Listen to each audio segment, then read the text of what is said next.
There was a highway robber, a thief, very famous at his time.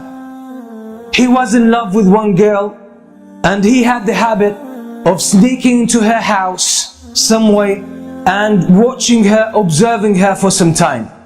And in night, he would go and attack caravans, Hajj caravans, travelers, and he would strip them of their property and their wealth and their belongings.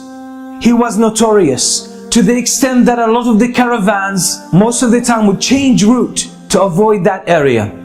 One night he climbs up the wall of the house of that girl that he loves, and he sneaks into the house, and as he was making his way into the house, someone was praying Qiyam al-Layl.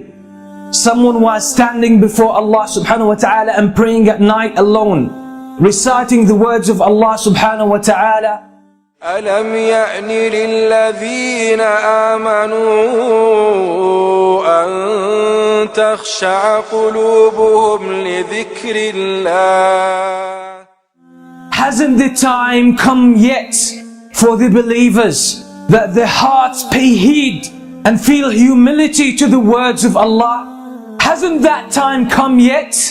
And the words shook him and grabbed his heart, and he was moved deep inside. It hit a chord. He started thinking about these words, and he forgot the main reason why he came to this house. And the only response that was on his tongue, his spontaneous response was, Bala ya Rabbi qad an. Indeed, my Lord, the time has come. And that moment he changed. So he went out of his house, roaming aimlessly, contemplating his life, contemplating his past, his behavior, his reputation, and his future, and his relationship with Allah. He ended up with a group of people who gathered together, and they lit a fire, and there were travelers, strangers. He asked their permission to join them. He sat with them, and they were disputing whether to spend the night there or to carry on their journey.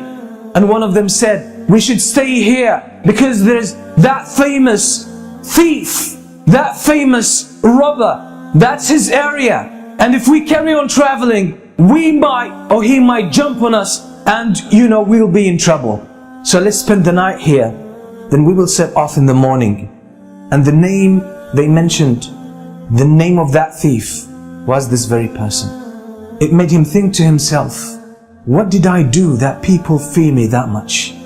What kind of curse I have become to humans, to humanity, that people don't even feel safe about their lives and about their property because of me. All of this made him question his life, question his way of life. And then he made the decision that I will change because it's my responsibility. It's not someone else's responsibility to change me and set me on the right course. It's my own initiative, and if I don't take it, it might never happen. And I will face the consequences on the day of judgment. And that's exactly what he did. And he became one of the famous scholars, one of the famous worshippers in the history of Islam.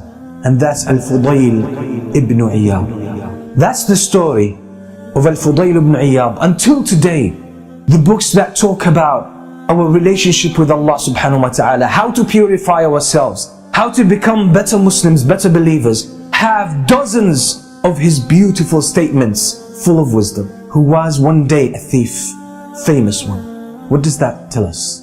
What lessons can we take from this story? Is that it's our responsibility to change. Life in general is about change. Life is a game of change. And stay updated by joining our network's social links.